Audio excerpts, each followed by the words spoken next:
तो कहाँ तक हुआ था? दो थ्योरम थी, हमने 2 थ्योरम करा दी थी ना। हमने क्या कराया था कि अगर R सममित है तो R इनवर्स भी सममित होगा, और इसी तरीके से R स्वातुल्य है तो R इनवर्स भी स्वातुल्य होगा, और R संक्रामक है तो R इनवर्स भी संक्रामक होगा। इसी क्रम में एक और कराया था कि अगर R तुल्यता संबंध है तो R इनवर्स भी तुल्यता संबंध होगा। एक थ्योरम और बचा है, तो कर लो, फिर इससे थ्योरेटिकल पार्ट पूरी तरीके से खत्म हो जाएगा। प्रमेय थर्ड ये कहती है दो तुल्यता संबंध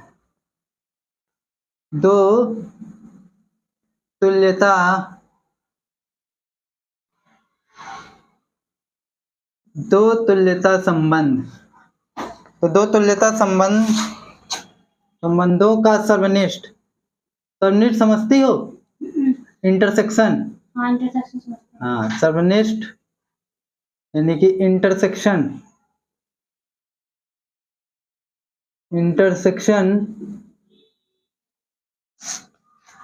भी तुल्यता संबंध होगा,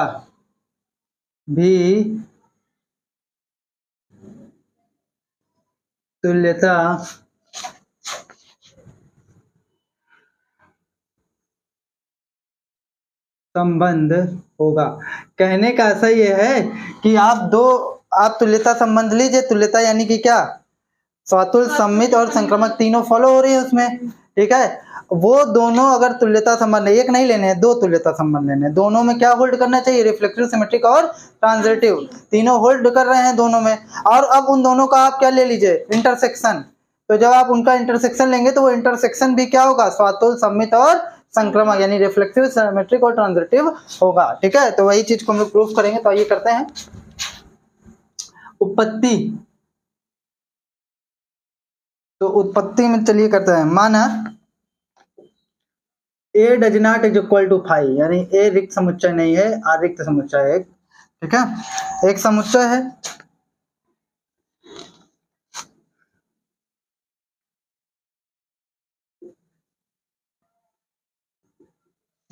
है, तथा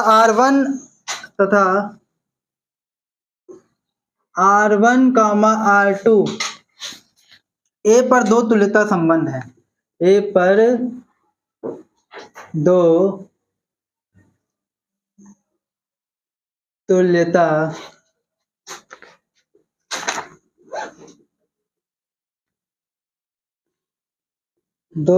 संबंध है। A पर 2 तुल्यता संबंध है।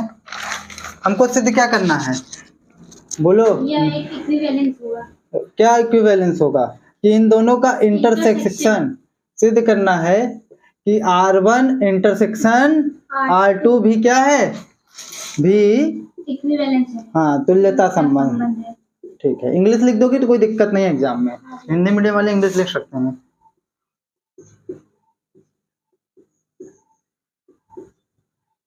तुल्यता संबंध, ठीक है।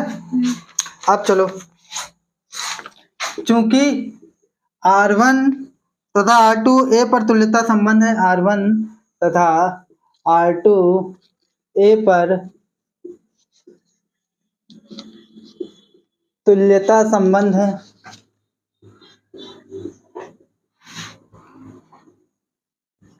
पहले ही बता दे रहा हूँ, पढ़ाऊंगा खूब पढ़ाऊंगा। तो अगर जान देने के लिए तैयार हो तभी रहना। इसलिए दोनों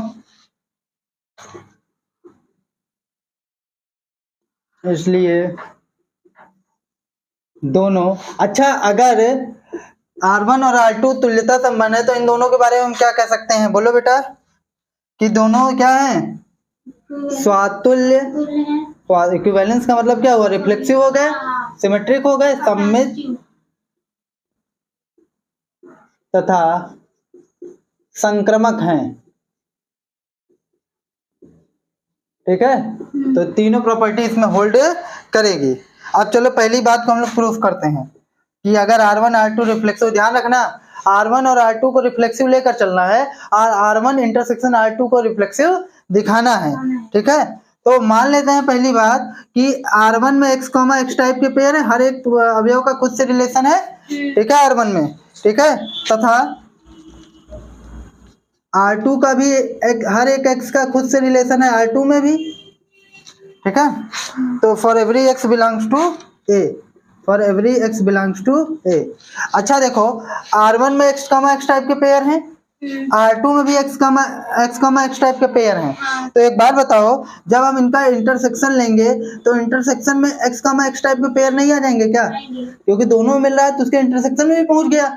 तो देखो, R1 के थ्रू हर एक एलिमेंट का खुद से रिलेशन था, R2 के भी थ्रू हर एक एलिमेंट का खुद से रिलेशन था, तो R1 इंटरसेक्शन R2 में भी हर एक एलिमेंट का खुद से रिलेशन। और यही स्वतुल्य की परिभाषा है कि खुद से खुद का संबंध हो गया। तो मतलब अगर खुद से खुद का संबंध होगा तो वो स्वतुल्य हो गया। मतलब अगर R1 स्वतुल्य है, R2 भी स्वतुल्य है, तो उसका सर्वनिष्ठ यानी कि इंटरसेक्शन भी स्वतुल्य होगा। ठीक है, this thing implies that R1 intersection R2 स्वतुल्य है। क्या है? कोई दिक्कत? अब हम लोगों ने स्वतुल्य प्रूफ कर दिया ना। कपड़ा कहाँ है? स्वतुल्य प्रूफ कर दिया ना। अब हम लोग क्या प्रूफ करेंगे? इसको, ये हो गया। इसको अब हम लोग सम्मित प्रूफ करेंगे। क्या प्रूफ करेंगे? सम्मित।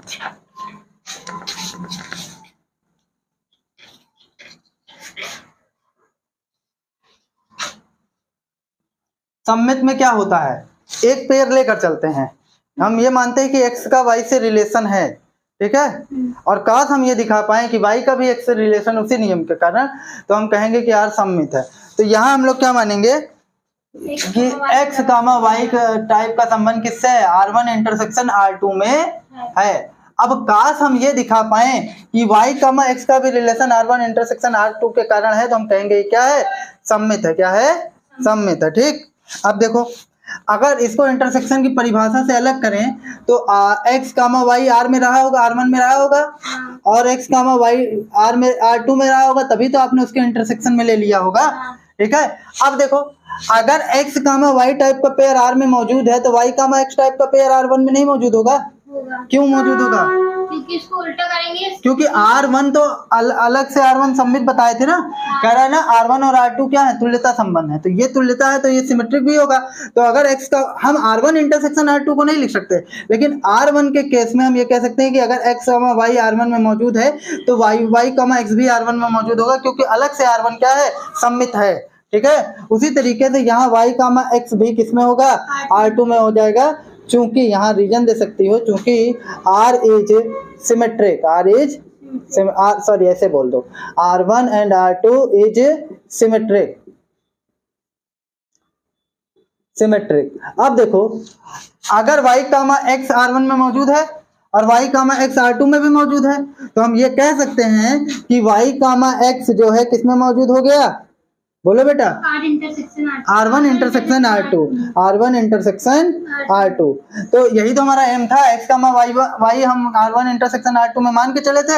हम ये दिखाने में कामयाब हो गए कि y, x जो है R1 इंटरसेक्शन R2 में मौजूद है। तो इसी डेफिनेशन से हम कह देंगे कि R1 intersection R2 is symmetric, या लिख दें कि सम्मित है। ठीक है, ये तो हो गई सिमेट्रिक की बात। अब हम लोग ट्रांजिटिव की बात कर लें, थर्ड की।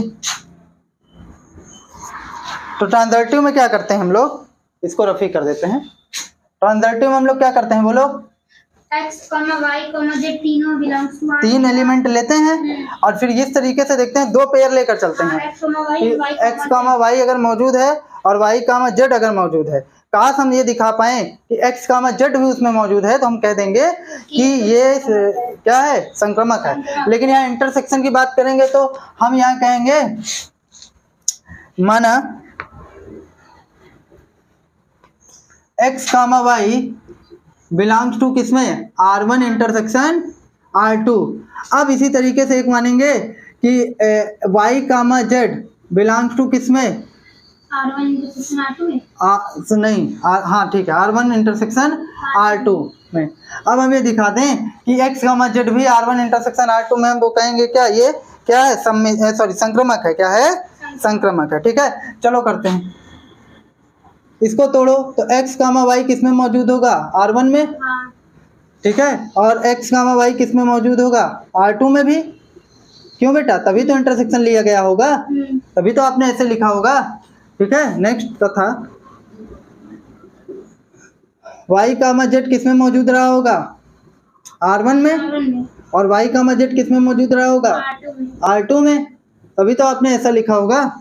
अब यहाँ से हम थोड़ा खुराफात करेंगे क्योंकि सीधे सीधे तो देगा नहीं, तो हम यहाँ ऐसे लिख लें कि x, y किस में मौजूद है? R1 में, और y, z किस में मौजूद है? R1। मतलब ये वाला पार्ट और ये वाला पार्ट एक साथ ले लेते हैं। y, z किस में मौजूद है? R1 में। कोई दिक्कत? फिर हमने क्या किया, तथा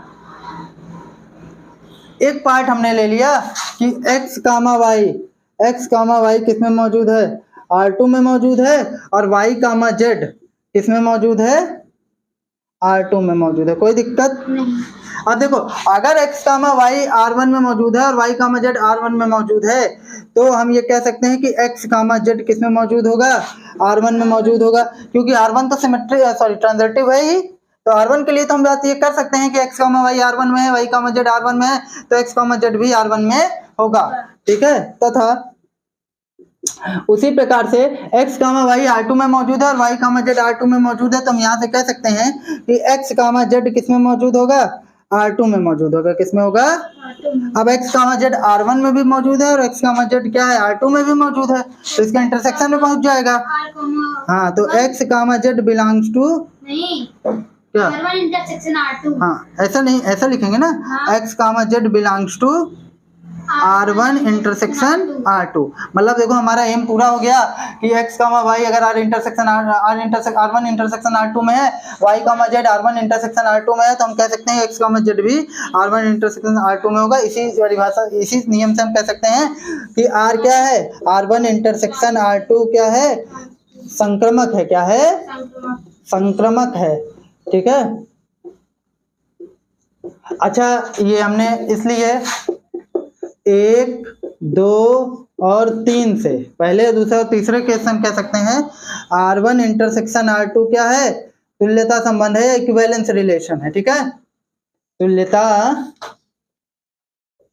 तुल्यता संबंध है। ठीक है, यही हमको दिखाना था। एग्जाम में कभी कभी सीधे सीधे थ्योरम ही पूछ लेते हैं। इक्विवेलेंस सॉल्व करने के लिए। हाँ, इक्विवेलेंस करने के लिए 2014 में शायद ही पूछे थे।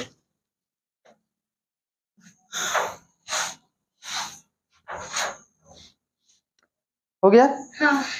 अब आओ हम लोग इस पर कुछ क्वेश्चन कर लेते हैं, 4-5 तो फिर कल और क्वेश्चन करा देंगे, फिर आपका ये टॉपिक खत्म हो जाएगा, संबंध खत्म हो जाएगा। फिर फलन पर एक्सरसाइज नहीं, पहले कुछ एग्जांपल देख लेते हैं। एग्जांपल भी लगाएंगे, एक्सरसाइज भी लगाएंगे।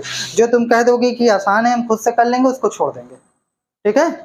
जो भी एग्जांपल हम कर लेंगे भैया। हाँ, देख देख के समझ समझ कर लेंगे। हाँ, तो आज 2, 3, 4, 5 तो करा देते हैं। हाँ, कल हम यहाँ एग्जांपल लिखवा देंगे ताकि जो ऑनलाइन पढ़े उनके लिए भी थोड़ा क्वेश्चंस हो जाएंगे। और जो क्वेश्चन तुमसे कहोगे कि ये क्वेश्चन हमको नहीं चाहिए, आप सीधे बताइए, आगे चलिए, और सीधे आप हमको हिंट, या तो हमको उसमें हिंट दे दीजिए तो हम हिंट दे देंगे। आज की डेट में हम करा देते हैं वो क्वेश्चन। बहुत जल्दी खत्म करेंगे, परेशान मत हो, बस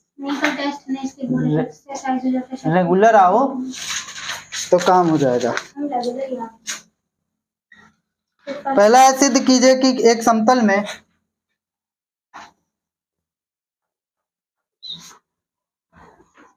सिद्ध कीजिए कि एक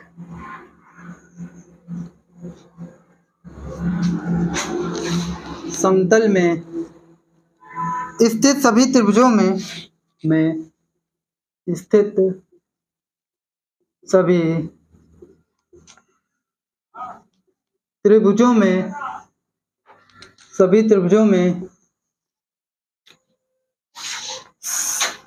त्रिभुजों के संबंध में सभी त्रिभुजों के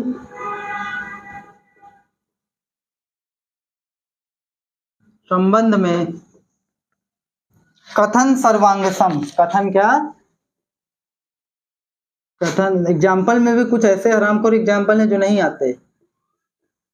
सर्वांग सम के द्वारा परिभाषित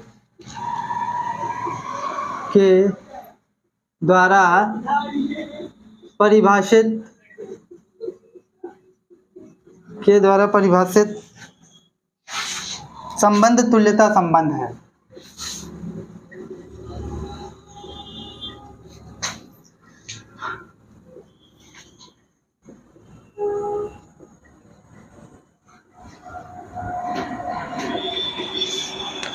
कहने का मतलब एक त्रिभुज में हमको कौन सा नियम लगाना है, सर्वांग सम का। दो त्रिभुज लेने हैं, उसमें सर्वांग सम का नियम लगाना है त्रिभुजों के समुच्चय में।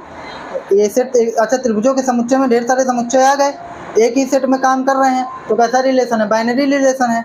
अब इसमें हमको दिखाना है कि इसमें हम एक नियम लगा रहे हैं सर्वांग सम। कौन सा नियम लगा रहे हैं, तो ये सर्वांग सम का नियम स्वातुल्य भी है, सममित भी है और संक्रामक भी है, तो हम कह देंगे ये तुल्यता संबंध है। कैसे संबंध है, तुल्यता संबंध है। अच्छा सर्वांग सम का मतलब जानती हो, अगर एक त्रिभुज दूसरे, जैसे मान लो ये मेरा हाथ है, क्या है, हाथ है मेरा, ये हाथ इस हाथ को पूरी तरीके से ढक ले, तो ना इधर से इसका कोई पार्ट दिखे ना इधर से इसका कोई पार्ट, तो हम कहेंगे ये दोनों एक दूसरे के क्या है, सर्वांग सम है। ठीक है, तो उसी नियम को, अब इस नियम को ध्यान रखना सर्वांग सम के, तो अब इसको प्रूफ करेंगे हम लोग। आर के द्वारा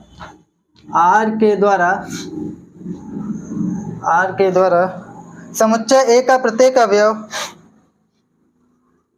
समुच्चय ए का प्रत्येक अवयव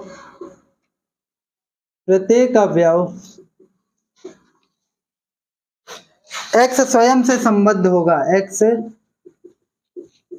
स्वयं से संबद्ध होने का मतलब जुड़ा होगा। ठीक है, तो क्या कोई त्रिभुज क्या स्वयं के सर्वांग सम नहीं होगा, क्या खुद को पूरी तरीके से नहीं ढक पाएगा, अगर उसी तरीके उसका एक डुप्लीकेट बना लिया जाए तो खुद को पूरी तरीके से नहीं ढक पाएगा, ढक लेगा ना, तो स्वयं के सर्वांग सम होगा कि नहीं होगा। तो अभी देखो खुद से खुद का रिलेशन होगा, x related to x for every x belongs to a। ठीक है, यहाँ बता सकते हो क्योंकि प्रत्येक त्रिभुज क्या होता है, स्वयं के सर्वांग सम है, स्वयं के सर्वांग सम है। ठीक है, इसलिए क्या हो गया हमारा r क्या हो गया, इसलिए this thing implies that r स्वातुल्य संबंध है। कैसा संबंध है,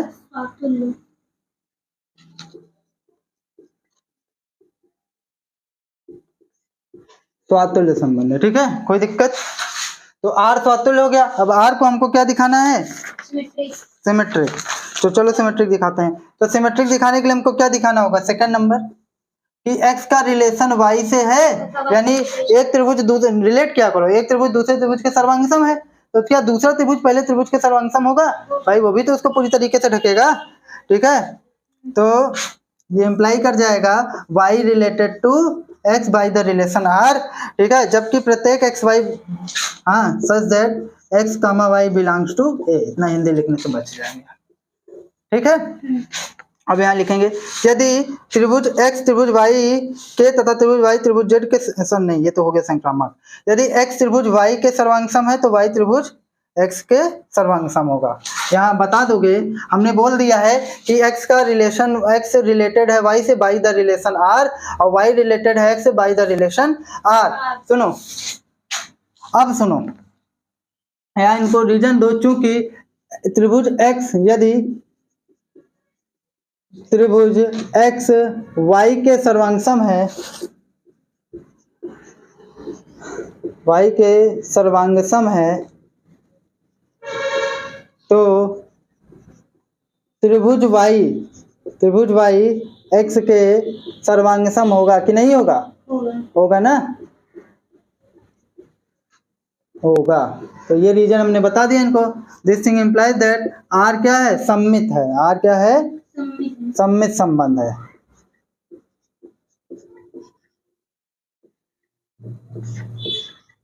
कोई दिक्कत नहीं। अब r को एक चीज हम और दिखा दे, संक्रामक दिखा दे, तो हम कह देंगे ये कैसा संबंध है, तुल्यता संबंध है। कैसा संबंध है, तुल्यता संबंध है।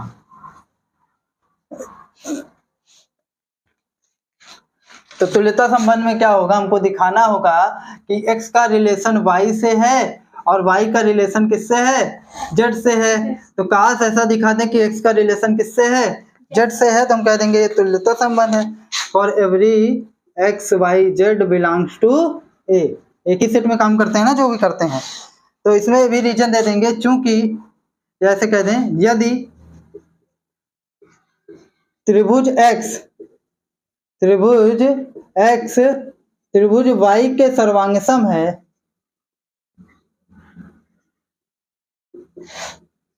y के सर्वांगसम है तथा त्रिभुज y त्रिभुज z के सर्वांगसम है।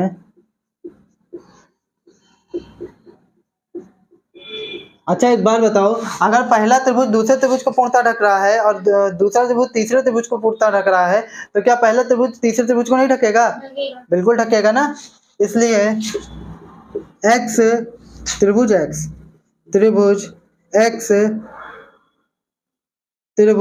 z के सर्वांगसम होगा।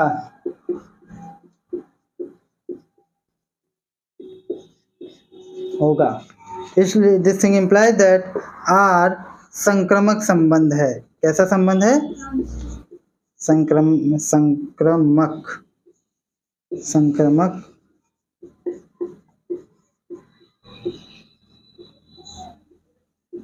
अब हम लोग देखो आगे देखते हैं। तो फर्स्ट, सेकेंड, थर्ड से, क्योंकि सौतुल्य भी हो गया, सम्मित भी हो गया और संक्रामक भी हो गया, से R क्या है? R तुल्यता संबंध है। R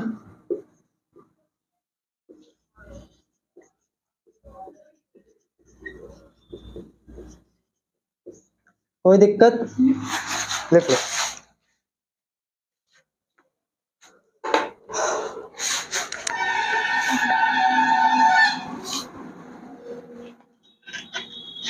नेक्स्ट क्वेश्चन देखते हैं।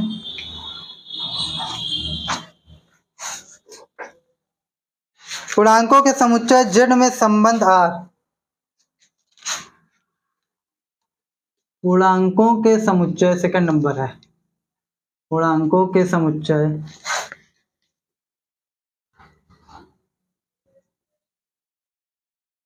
Z में, किताब में इसी को मोटा कर देता है मैं, संबंध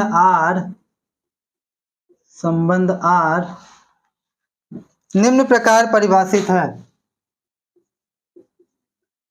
निम्न प्रकार परिभाषित है।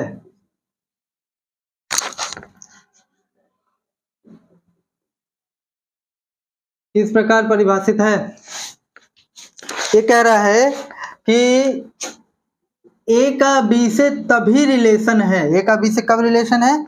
सच दैट A और A से B को घटाएं, A से B को घटाएं तो हमको सम संख्या मिलनी चाहिए। कैसी संख्या मिलनी चाहिए? सम संख्या। चलो चलो देखते हैं।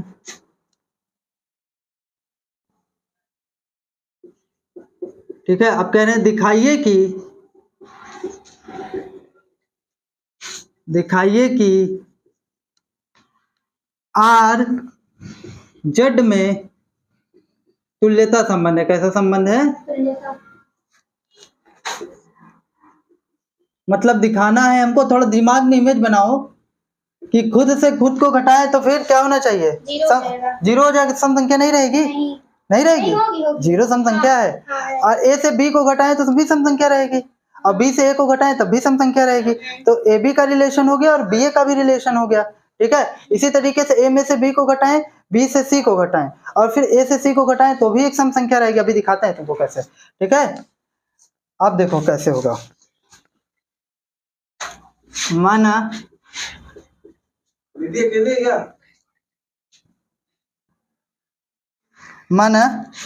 A belongs to Z positive integer. अब चलो देखो, तब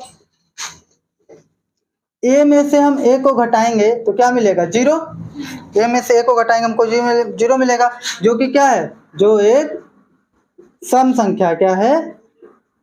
सम संख्या है। अब अगर ये सम संख्या है तो खुद से खुद को घटाने पर जीरो मिल के सम संख्या मिला कि नहीं मिला? तो क्या हो गया? ये हमारा क्या हो गया? बोलो, स्वातुल्य संबंध हो गया। इसलिए दिस इंप्लाई दैट R स्वातुल्य। क्या है? स्वातुल्य है। अब हमारा एम क्या है कि A में से B को घटाएं तो सम संख्या होगी, वो तो लेकर चलेंगे। काश अगर B में से A को घटाएं तब भी सम संख्या हो जाए तो हम कहेंगे कि वो क्या है? सम्मित हो जाएगा। ठीक है, तो चलो second number. A comma B belongs to R, A comma B belongs to R, तो दिस थिंग इम्प्लाई दैट अगर ए से बी का रिलेशन है मतलब हमको लेके चलना पड़ेगा ए माइनस बी क्या है, सम संख्या, क्या है, सम संख्या है। अच्छा एक बात बताओ बेटा, जब हम इसमें अगर माइनस से गुणा करा दें, किससे गुणा करा दें, माइनस से गुणा करा दें, क्या ये सम संख्या नहीं रहेगी, तब भी तो सम संख्या रहेगी, सम संख्या है। अब जब माइनस का गुणा करा देंगे अंदर तो b माइनस ए भी एक सम संख्या हो जाएगी, तो अंदर माइनस, तो हमने दिखा दिया कि a माइनस बी सम संख्या, हम दिखाने में कामयाब हो गए कि b माइनस ए भी एक सम संख्या है। तो हम यहाँ से कह सकते हैं कि b का रिलेशन किससे है, a से है, b का रिलेशन a से है। तो दिस थिंग इम्प्लाइज दैट कि r क्या है, सममित है, क्या है, सममित है। अब देखो, अब हमारा एक काम और बचा है, काश हम इसको ट्रांजिटिव दिखा दें तो हमारा सारा काम हो जाए, यानी a माइनस बी सम संख्या, b माइनस सी सम संख्या, हम ये दिखा दें कि a माइनस सी भी सम संख्या है, तो हम कहेंगे क्या है, ये संक्रमक है, क्या है, संक्रमक है।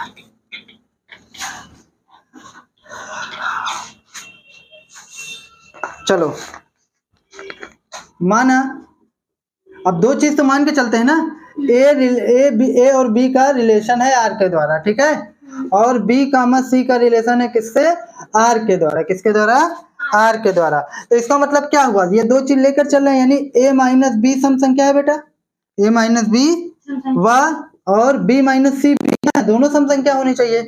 अब हमारा एम क्या है कि, क्या है हमारा एम कि ए माइनस सी को भी हम सम संख्या दिखा दे तो हमारा काम हो जाए, सम संख्या है। अब इन दोनों को हम एक काम करते हैं, जोड़ देते हैं, क्या करते हैं, तो क्या दो सम संख्याओं को जोड़ेंगे तो सम संख्या नहीं रहेगा क्या, तब भी रहेगा। तो हमने दोनों को जोड़ दिया तो a minus B plus B minus C सम संख्या, क्या है, सम संख्या है। तो अब देखो यहाँ पर b से b कैंसिल हो जाएगा, तो क्या हो जाएगा, a माइनस सी भी क्या हो जाएगा, सम संख्या है। कैसी संख्या है, सम संख्या। यही तो हमारी काम का चीज है, क्या हम यही तो चाहते थे कि हम ये दो पेयर लेकर चले थे, ए का बी से रिलेशन है और बी का सी से रिलेशन है, यानी कि ए माइनस बी सम संख्या है, बी माइनस सी सम संख्या है, और हम ये दिखाने में कामयाब हो गए कि ए माइनस सी भी एक सम संख्या है। तो दिस थिंग इम्प्लाइज दैट कि ए का रिलेशन आर से है, और this thing implies that R क्या है, संक्रमक है, क्या है, संक्रमक है, ठीक है। अब देखो, अब हम यहाँ से कह सकते हैं 1, 2 और 3 से, 1, 2 और 3 से आर क्या है, तुल्यता संबंध है, क्या है, कोई दिक्कत नहीं। और यही एग्जाम में पूछते हैं ज्यादातर, क्योंकि बाकी चीजों की तो वो हो जाती है। हो गया ये 3 एग्जाम्पल सॉल्व कर लो, फिर तुम जाओ घर, ठीक।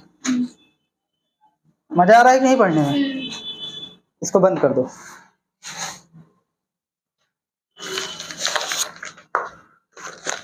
ये थोड़ा ध्यान देना, इसमें थोड़ा सा नहीं कंफ्यूज हो जाओगी। धन पूर्णांकों का समुच्चय, धन पूर्णांकों का समुच्चय, धन पूर्णांकों का समुच्चय n पर कोई संबंध r, n पर कोई संबंध r,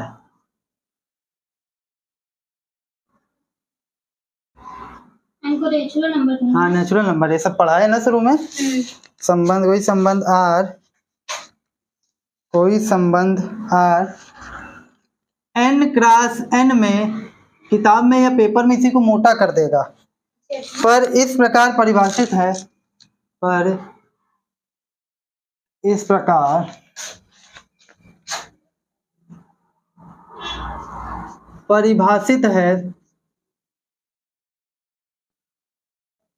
इस प्रकार परिभाषित, किस प्रकार परिभाषित है, कह रहे हैं 4 नंबर लेने हैं। ए बी का सी डी से तभी रिलेशन है, ए बी का सी डी से कब रिलेशन है, जब तुम क्या करो, ए और डी को जोड़ो, यानी ध्यान देना ये पहला वाला और लास्ट वाला, और सी को बी से जो, बी को सी से जोड़ो, तो दोनों क्या आने चाहिए, बराबर होना चाहिए, ये दूसरा वाला और ये तीसरा वाला। कोई दिक्कत नहीं ना। अब देखो, चलो सिद्ध करते हैं हम लोग इसको। तो सिद्ध करें कि R एक तुल्यता संबंध है। तो सिद्ध करें कि R एक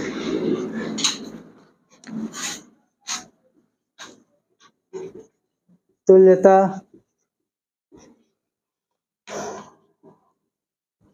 संबंध है। सुनो मेरी बात, मतलब हमको दिखाना, अच्छा देखो थोड़ा यहाँ से समझना, पहले इसको सममित दिखाने के लिए हमको क्या दिखाना पड़ेगा, ए बी का रिलेशन किससे है, ए बी से ही है ना, तभी तो हम कहेंगे, माने हमको दिखा, हम कब कह पाएंगे कि ए बी का रिलेशन ए बी से ही है, हमको दिखाना होगा कि ए प्लस बी, देखो पहला और आखिरी, ए प्लस बी का रिलेशन किससे है, बी प्लस ए से, मतलब ए बी का ए बी से रिलेशन दिखाने के लिए हमको दिखाना होगा कि ए प्लस बी बराबर होता है बी प्लस ए के, यही दिखाना होगा ना, ठीक है।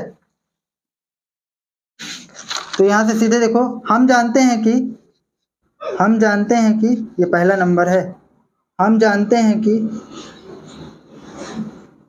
एक बार बताओ क्या ए प्लस बी बी प्लस ए के बराबर नहीं होता क्या, होता है। किस नियम से, योग के क्रम विनिमय नियम से, कम्युनिकेटिव लॉ ऑफ एडिशन से, ठीक है। तो यहीं से हम कह सकते हैं कि ए बी का रिलेशन किससे हो गया, ए बी का रिलेशन किससे हो गया, ए बी का रिलेशन हो गया ए बी से, तो हम कह देंगे दिस थिंग इंप्लाइज दैट कि आर क्या है, आर स्वातुल्य है, कोई दिक्कत।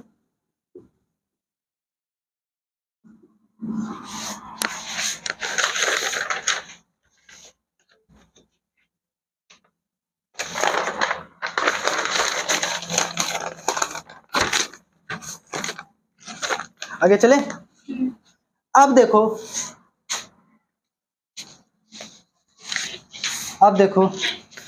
अब हमको किसको क्या दिखाना है बेटा, इसको हमको दिखाना है सममित। सममित दिखाने का मतलब हमको दिखाना होगा कि अगर ए बी का रिलेशन किससे है, सी डी से है, किससे है, सी डी से ना, ए बी का रिलेशन सी डी से है, और काश हम ऐसा दिखा पाए कि सी डी का रिलेशन किससे है, जस्ट उल्टा, किससे है, ए बी से, तो हम अच्छा एक बात देखो जरा यहाँ समझो, नहीं समझ नहीं आएगा, ए बी का रिलेशन सी डी से था तो तुम लिखते थे ए प्लस डी बराबर होगा बी प्लस सी के, मतलब अगर इस केस में हमको इसको प्रूव करना है तो हमको क्या दिखाना पड़ेगा, सी प्लस बी पहला और आखिरी, और तीसरा दूसरा और तीसरा, यानी डी, मतलब हम किसी तरीके से ये दिखा दें कि सी बी बराबर है डी प्लस ए के, तो हम कह देंगे कि क्या है, सिमेट्रिक है, यह सममित संबंध है, ठीक है। तो चलो अगर ए बी का रिलेशन सी डी से है तो हम लोग इसको कैसे लिख सकते हैं, यहाँ पर मैं ऐसे लिख देगा दूसरा नंबर, यहाँ बताओ, चूंकि ए बी का रिलेशन किससे है, ये तुम्हारा क्वेश्चन ही है, ए बी का रिलेशन किससे है, सी डी से है, तो हम कह सकते हैं क्या, ए प्लस डी और सी प्लस डी बराबर होगा बी प्लस, ध्यान में रखना हमको वही लाना है, ठीक है।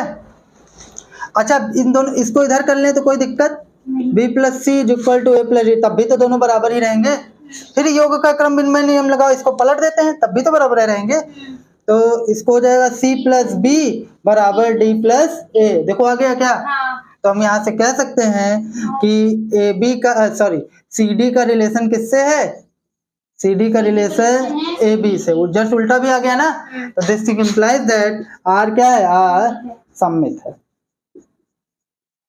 अब मजा आएगा ट्रांजिटिव में, हो गया ये। ट्रांजिटिव क्या कहता है, ध्यान देना, ट्रांजिटिव ये कहता है कि अगर ए बी का रिलेशन सी डी से, किससे रिलेशन, ए बी का रिलेशन सी डी से है, ठीक है, और सी डी का रिलेशन किससे है, ई एफ से है, किससे है, ई एफ से है, और काश हम दिखा पाए कि ए बी का रिलेशन ई एफ से है, ए बी का रिलेशन ई एफ से है, तो ध्यान से देखो हमको क्या लाना है, ध्यान दे, पहला और चौथा ए और एफ, ए प्लस एफ बराबर होना चाहिए बी प्लस ई के, तो ये आ जाएगा तो हम मानेंगे प्रूफ हो गया, ठीक है। चलो शुरू करते हैं, माना दो पेयर तुम लेकर चलते हैं, माना ये तीसरा नंबर है, माना ए बी का रिलेशन किससे है, सी डी से, किससे है, सी डी से, वाह, या तथा कर सकते हैं, तथा सी डी का रिलेशन किससे है, ये पेयर अपने से लेते हैं ना, ई एफ से, किससे, ई एफ से, अच्छा ए बी का रिलेशन सी डी से है, ये तुमको पता ही है, ये दो चीज तुम लेकर चलते हैं, ठीक है। अब इसमें हम लिख सकते हैं कि a प्लस डी बराबर होगा किसके, b प्लस सी के, ठीक है। तथा यहाँ पर हम कह सकते हैं कि c प्लस पहला और चौथा f बराबर होगा किसके, d प्लस ई के, d प्लस कोई दिक्कत नहीं। अब इन दोनों को जोड़ दें, क्या करें, जोड़ देते हैं तो a plus D plus C plus F, बाएं साइड वाला बाएं साइड जुड़ता है, दाएं साइड वाला दाएं साइड जुड़ता है, c प्लस एफ बराबर होगा b plus C plus D plus E. देखो कुछ कट रहा है क्या, d से d शहीद हो गए और कुछ शहीद हुआ, c से c शहीद हो गए, यानी a प्लस एफ बराबर हो गया b प्लस ई के। यही लाना था क्या, यही लाना था ना। तो हम कह सकते हैं कि ए बी का जो रिलेशन है वो किससे है, ई एफ से है, सॉरी हाँ, ए बी का रिलेशन ई एफ से है। This thing implies that R संक्रमक है, क्या है, संक्रमक संबंध है। अगर ये संक्रमक संबंध है तो हम 3 केस लेकर चले तो हो गया, ये 3 केस लेकर चले थे, स्वतुल्य भी दिखा दिए, सम्मित भी दिखा दिए और संक्रमक भी दिखा दिए। तो हम कह सकते हैं कि 1, 2 तथा 3 से आर क्या है, आर तुल्यता है, तुल्यता संबंध है, ठीक है। कोई दिक्कत, समझने में कोई प्रॉब्लम हुई हो तो आ रहा है मजा। चलो नेक्स्ट देखते हैं, 2 क्वेश्चन और बाकी हैं आज के हमारे।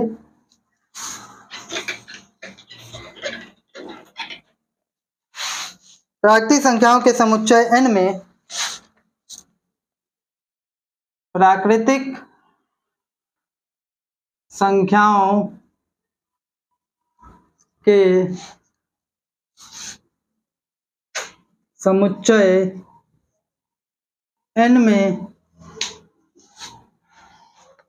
संबंध r इस प्रकार परिभाषित है,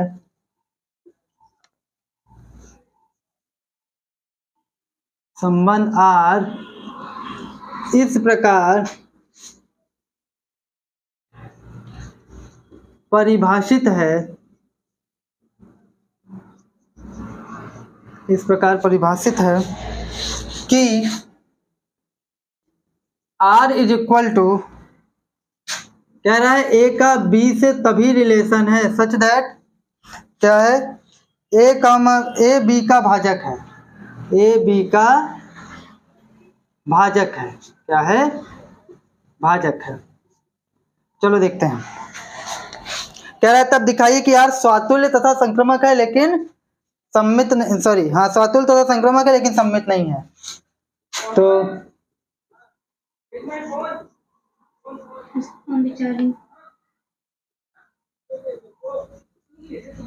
तो दिखाइए कि r स्वातुल्य तथा संक्रमक है परंतु सम्मित नहीं, परंतु सम्मित नहीं। अच्छा सुनो, पहले तो रिलेशन जो है उसको लिख लेते हैं ना, पहले जो रिलेशन है उसको लिख लेते हैं। चलो ये है तो रिलेशन यहीं से ले लेंगे, ठीक है। तो पहला जो भी काम होगा नेचुरल नंबर में होगा, ए माना ए इज बिलोंग्स टू एन, ठीक है, कोई दिक्कत, नेचुरल नंबर में ए है।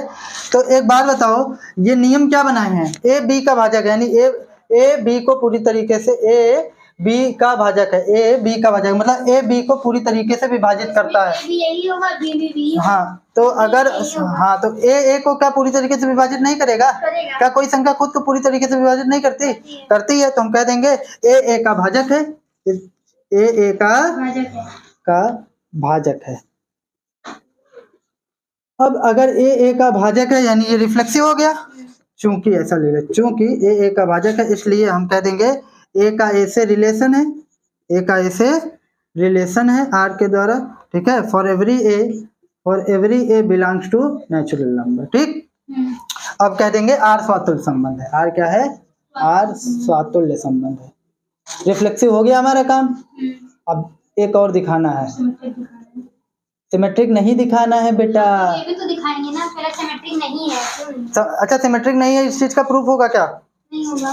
प्रूफ नहीं होता। जो हर चीज के लिए सत्य होती है उसका फोन ये रखा है, जो हर चीज के लिए प्रूफ होता है उसका हम लोग प्रूफ देते हैं। जो एक चीज के लिए भी गलत होता है उसका एग्जाम्पल देते हैं। क्या देते हैं? एग्जाम्पल। एग्जाम्पल देते हैं। तो एग्जाम्पल देते हैं, चलो देखते हैं।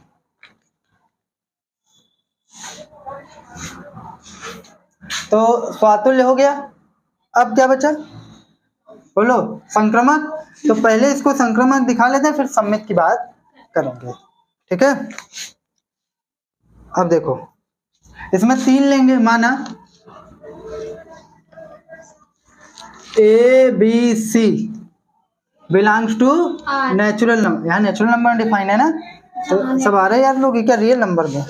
तथा इसमें दिखाना होगा कि ए का बी से रिलेशन है, यानी ए क्या ए से बी का रिलेशन ए बी का भाजक है, ए बी का भाजक है, और वह बी सी का भाजक है, यानी बी का रिलेशन है किससे? सी से। अब हमको दिखाना है ए सी को विभाजित कर देता है, तो हम कह देंगे कि ये क्या है हमारा? संक्रामक संबंध। कैसा संबंध है? तो अगर देखा जाए A B belongs to R और B C belongs to R, तो मतलब इसका क्या हुआ? This thing implies that A B का भाजक है, तथा यहाँ तथा ही लिख देते हैं, है, तथा बी सी का भाजक है। ये 2 चीज लेकर चलना है ना। अच्छा एक बात बताओ, अगर ए बी का भाजक है तो बी भाज्य हो गया, तो भाज इज इक्वल टू भाजक। भाजक क्या है? ए। भाज इज इक्वल टू भाजक गुणे भागफल कुछ मान लेते हैं, डी मान लेते हैं, धन शेषफल। शेषफल तो 0 हो जाएगा क्योंकि पूरी तरीके से विभाजित कर रहा है। तो भाज is equal to B is equal to 8 something. अच्छा एक बात देखो, कोई संख्या किसी संख्या को पूर्णतः विभाजित करती है ना, तो इसका मतलब क्या होता है? जैसे अगर हम कह दें 4 2 को पूरी तरीके से विभाजित करेगा, तो 4 का जब गुणनखंड करोगे ना तो 2 पक्का मिलेगा ना, या 4 4 को पूरी तरीके से विभाजित करेगा तो 4 का एक और गुणनखंड होता है 4 गुणे 1। तो अगर कोई संख्या किसी को पूरी तरीके से विभाजित करती है तो उसके गुणनखंड में मिलता है। उसी तरीके से देखो बी को ए पूरी तरीके से विभाजित, ए बी को पूरी तरीके से विभाजित करी थी तो बी के गुणनखंड में ए मिला कि नहीं मिला? तो हमारा मकसद क्या है? हमको दिखाना है कि ए सी को पूरी तरीके से विभाजित कर रहा है, तो सी के गुणनखंड में, इसी के गुणनखंड में ए मिलना चाहिए। तो हम कह देंगे कि वो हो जाएगा हमारा काम। अगर मिल जाता तो हम कह देंगे कि विभाजित कर रहा है, हम कह देंगे संक्रमक है। तो B is equal to A D. अच्छा जरा यहाँ देखो, B comma C belongs to R का मतलब क्या हुआ कि इसको हम लोग लिख सकते हैं फिर कि B comma C belongs to R. देखो ए कामा बी का मतलब हुआ कि ए बी का भाजक है, और तो बी किसका भाजक है? सी का भाजक है। बी किसका भाजक है?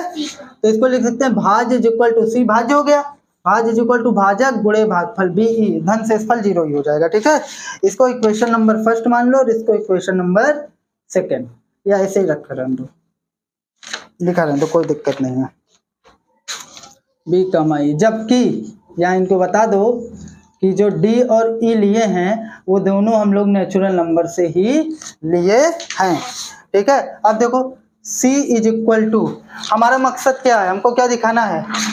ए C का भाजक है, यानी C के गुणनखंड में A मिलना चाहिए। C इज इक्वल टू, अच्छा B की जगह हम AD लिख सकते हैं कि नहीं लिख सकते? यहाँ पर देखो B is equal to AD है, तो यहाँ पर B की जगह AD पुट कर दें, AD इंटू E, तो C is equal to A into DE कर दें। तो C के गुणनखंड में A मिल गया कि नहीं मिल गया?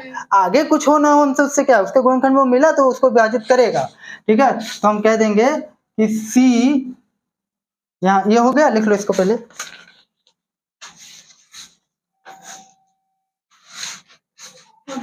हो गया। तो हम इनको बता देंगे कि C A को विभाजित करता है, और यही हमारा मकसद था, C A को विभाजित करता है। तो अब हम कह देंगे बेटा कि C का रिलेशन किससे हो गया? A से। ठीक है, तो इसलिए this thing implies that R क्या है? संक्रमक हो गया। क्या हो गया? ट्रांजिटिव हो गया। अब एक बार बताओ, हमको तो ये बताना है कि आर सम्मित नहीं है, आर सम्मित नहीं है, तो जो हर चीज के लिए प्रूफ होता है उसको प्रूफ देते हैं, और जो एक चीज के लिए गलत होता है उसको एग्जांपल देते हैं कि यहाँ गलत है। तो यहाँ हम एक एग्जांपल देंगे सम्मित के लिए ना, चलो देते हैं एक एग्जांपल। आर सम्मित नहीं है, एक एग्जांपल दे, नहीं है। देखो 2 का 6 से रिलेशन है कि नहीं, 2 6 को विभाजित करेगा, क्यों है, चूंकि 2 6 का भाजक है, ऐसा बता दें। 2 और 6 नेचुरल नंबर में है, रिलेशन अभी बात नहीं कर रहे हैं। चूंकि 2 6 का भाजक है, इसलिए 2 का रिलेशन किससे है, 6 से। क्या इसका उल्टा सत्य है, 6 2 को विभाजित करेगा, परंतु 6 2 का भाजक नहीं है, इसलिए 6 का 2 से कोई भी रिलेशन नहीं है। This thing implies that R सम्मित नहीं। अच्छा, जो हर बात के लिए सत्य होता है उसका प्रूफ देते हैं, जो एक बात के लिए भी गलत होता है उसका एग्जाम्पल देते हैं। जैसे तुम लाख अच्छाई करो, हम एक गलती ढूंढेंगे ना, अगर तुम्हें बुराई ढूंढनी है तो। ठीक, एक नेक्स्ट और लास्ट क्वेश्चन आज का देख लें, हो गया ये। उसके बाद हमारा आज का टॉपिक समाप्त। 2 मिनट। ये बताओ, रोटी हमारे घर पे आएगी ना? चावल भी ले लेंगे ना। हाँ, तो मम्मी फोन करो फिर जल्दी। आ रहे हैं, थोड़ा रिकॉर्डिंग चल रही है, बस 2 मिनट रुक जाओ। फोन कर लो, यहीं से लगातार काट ले, फिर स्टार्ट हो जाएगा। नहीं, हमको अपलोड करने में प्रॉब्लम होगी ना। तो जल्दी करो, 2 मिनट करो, क्या कि नन्नू गया घर ले। बस एक लास्ट क्वेश्चन है। ठीक है, हमने फोन करके इतना बोल दिया, बैठ के। हाँ ठीक, ये लोग डिस्टर्ब कर देते हैं। बताओ, वीडियो काटना पड़ेगा। हम काटेंगे नहीं, हम इसे डाल देंगे। क्या काटेंगे, का कोई फालतू बात किए हैं? रोटी चावल हुआ है, ठीक है। तीसरा, हाँ नेक्स्ट और लास्ट एग्जांपल, बहुत छोटा सा एग्जांपल है, कर लेते हैं फिर चलते हैं। 5वां नंबर, यदि x वास्तविक संख्याओं का समुच्चय, अब जो भी बन रहा है वो किस में मिल रहा है, रियल नंबर में, समुच्चय है। ठीक, तो सिद्ध कीजिए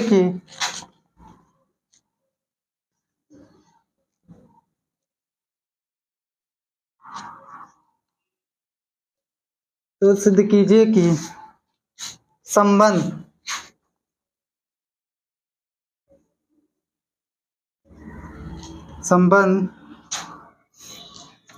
R A, B such that A belongs to X, B belongs to, मतलब A भी वास्तविक संख्या है और B भी वास्तविक संख्या है, तथा A बराबर B तुल्यता संबंध है। कैसा संबंध है, तुल्यता।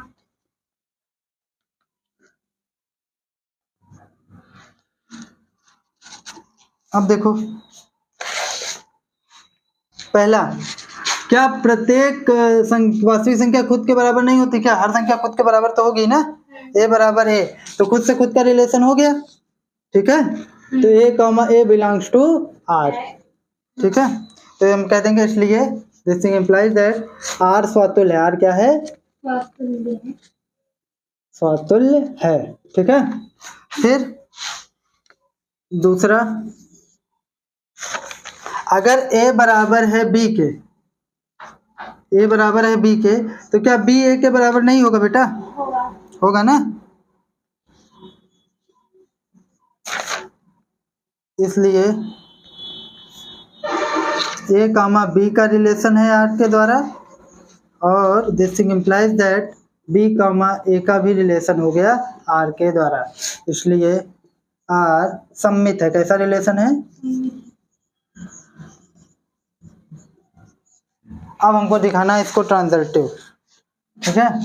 तो ट्रांजिटिव दिखाना है, माना 3 एलिमेंट ले लो A B C, यहाँ पर हमने एलिमेंट नहीं लिया, तुम ले लेना। A B C belongs to X, real number में है तीनों, तब दो पेयर लेकर चल रहे हैं, तब ए बराबर है बी के और बी बराबर है सी के, तो क्या ए बराबर सी नहीं होगा? होगा। ठीक है, तो दिस थिंग इम्प्लाइज दैट ए बराबर है सी के। ठीक है, तो दिस थिंग, तो इसलिए ए कामा बी का रिलेशन है आर में, और बी कामा सी का भी रिलेशन है आर में, और जिस ये इम्प्लाई कर गया ए कामा सी का भी रिलेशन है किससे? आर से। तो लास्ट में हम कह सकते हैं कि this thing imply that R क्या है? संक्रमक है। क्या है? संक्रमक है। तो अब इन द लास्ट आर तुल्यता संबंध है। कैसा संबंध है? तुल्यता। किससे? 1, 2 और 3 से ना। आर तुल्यता। कोई दिक्कत आज की डेट में? कौन भाया? चैप्टर इजी है, प्रैक्टिस करना है। ठीक है, मिलते हैं नेक्स्ट वीडियो में।